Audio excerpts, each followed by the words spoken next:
আজকের থালায় আমরা সাজাচ্ছি একদম ভিন্ন স্বাদের ভর্তার রাজত্ব। ৫ রকম ভর্তা, প্রতিটা এক একটা স্বাদের গল্প বলবে।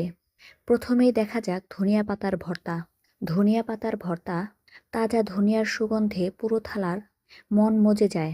ধনিয়া পাতার সতেজতা, সামান্য লবণ ও তেল মিশিয়ে তৈরি এই ভর্তা চুপচাপ হলেও স্বাদে বাজিমাত করে। চামচে চামচে খেতে খেতে মনে হয় কতটা সহজ অথচ দারুণ। এবার আসা যাক ঝাল মিষ্টি স্বাদের ভর্তা। মরিচ এবং পেঁয়াজের ভর্তা, চুলায় সামান্য ভাজা পেঁয়াজ লাল মরিচের ঝাঁঝে স্বাদে নতুন মাত্রা যোগ করে। একবার চোখে দেখলেই বোঝা যায় এটি শুধু স্বাদ নয়, অনুভূতির গল্প। এবার আসে সামুদ্রিক স্বাদের রাজা, চিংড়ি মাছের ভর্তা। ছোট ছোট চিংড়ি মাছ ভেজে লাল মরিচে মাখিয়ে তৈরি করা এই ভর্তা থালার স্বাদকে অন্য এক মাত্রা দেয়। মাছের কোমলতা আর ঝাল মশলার মিলনে মুখে ঝরছে আনন্দ। শেষে কিন্তু কম নয়, কালো জিরার ভর্তা, স্বাদে হালকা তীক্ষ্ণতা, ঘ্রাণে মনোহর। এটি অন্যান্য ভর্তার সঙ্গে মিলিয়ে দিলে থালার স্বাদ আরও সমৃদ্ধ হয়। ছোট ছোট চামচে চোখে দেখলে বোঝা যায় কতটা সহজ অথচ আলাদা স্বাদ। প্রতিটা ভর্তা আলাদা, প্রতিটা ভিন্ন স্বাদের। ধনিয়া পাতার সতেজতা, মরিচ পেঁয়াজের ঝাল, চিংড়ির কোমলতা, কালো জিরার হালকা তীক্ষ্ণতা, সব মিলিয়ে তৈরি হলো এক সম্পূর্ণ স্বাদের রাজত্ব। একসাথে খেলে প্রতিটা চামচে অনুভূত হয় আনন্দ। আজকের আয়োজন সাধারণ উপকরণ, অসাধারণ স্বাদ। ভর্তা শুধু খাবার নয়, এটি আমাদের সাংস্কৃতিক পরিচয়ের অংশ। শতাব্দী ধরে বাঙালি রান্নাঘরে ভর্তা ছিল এক অপরিহার্য অংশ। ছোট ছোট উপাদান, ধনিয়া, মরিচ, জিরা, মাছ মিশিয়ে তৈরি এই ভর্তা শুধু স্বাদ নয়, স্বাদের স্মৃতি বহন করে। আজও প্রতিটি ভর্তা আমাদের ঘরোয়া খাবারের আনন্দকে সমৃদ্ধ করে। ভর্তা বানানোর সময় কয়েকটি ছোট কৌশল মনে রাখলে ভর্তার স্বাদ আরও দ্বিগুণ বেড়ে যায়। ধনিয়া ভর্তার জন্য পাতার সতেজতা অত্যন্ত গুরুত্বপূর্ণ। মরিচ পেঁয়াজ ভর্তার জন্য সামান্য তেলে ভাজলে স্বাদ গভীর হয়। চিংড়ি মাছ ভর্তা বানাতে মাছকে হালকা ভেজে নিলে স্বাদ নরম থাকে। কালো জিরা ভর্তার জন্য তেলের তাপমাত্রা ঠিক রাখতে হবে যাতে গন্ধ তাজা থাকে।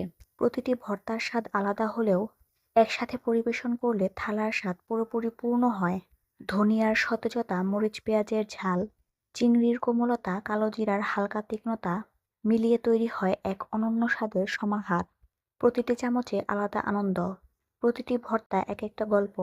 এটি শুধু খাবার নয়, আমাদের সংস্কৃতির গল্প।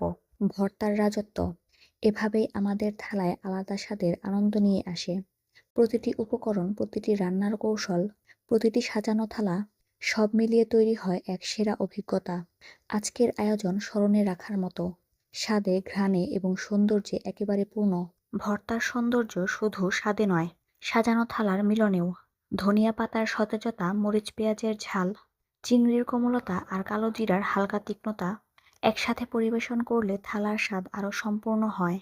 প্রতিটি চামচে আলাদা আনন্দ, প্রতিটি ভর্তা এক একটা গল্প বলে। থালায় একসাথে মিলিত হলে একেবারে অসাধারণ স্বাদের সমাহার তৈরি হয়। ছোট ছোট কৌশল ভর্তার স্বাদকে আরও বাড়িয়ে দেয়। ধনিয়া ভর্তা সরাসরি মিক্সার না করে হালকা কেটে হাত দিয়ে মেশানো হলে গন্ধ তাজা থাকে। মরিচ পেঁয়াজের ভর্তা ভাজা হলে স্বাদ গভীর হয়। চিংড়ি মাছ হালকা ভেজে নিলে কোমলতা থাকে। কালো জিরা ভর্তা তেলে দ্রুত না ভেজে ধীরে ধীরে ফোঁটা দিলে ঘ্রাণ বজায় থাকে। সাজানোর সময় বাটিতে আলাদা বাটির মতো সাজালে ভিজুয়ালও আকর্ষণীয় হয়। ভর্তা খাওয়ার আনন্দ দ্বিগুণ হয় সঠিক খাবারের সঙ্গে। ভাতের সঙ্গে ধনিয়া পাতার ভর্তা, নরম রুটির সঙ্গে মরিচ পেঁয়াজ ভর্তা, চিংড়ি মাছের ভর্তা একটু রাইসের পাশে, কালো জিরার ভর্তা সামান্য তেল মেখে খেতে গেলে স্বাদ অসাধারণ হয়। প্রতিটি মিলনে ভর্তা নিজের সেরা স্বাদ বের করে। ভর্তা শুধু স্বাদ নয়, এটি মানুষকে একত্রিত করে। প্রতিটি চামচে আছে খুশির গল্প, ছোটদের মুখে চমৎকার হাসি, বন্ধুদের সঙ্গে ভাগ করে খাওয়ার আনন্দ। সব মিলিয়ে ভর্তার থালা হয়ে ওঠে একটি ছোট্ট উৎসব।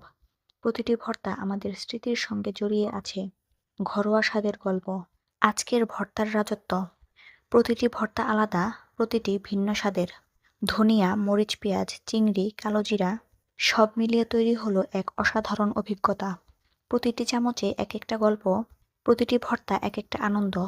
আমাদের থালায় স্বাদ, ঘ্রাণ এবং স্মৃতির একসাথে মিলন, এই হলো ভর্তার রাজত্ব।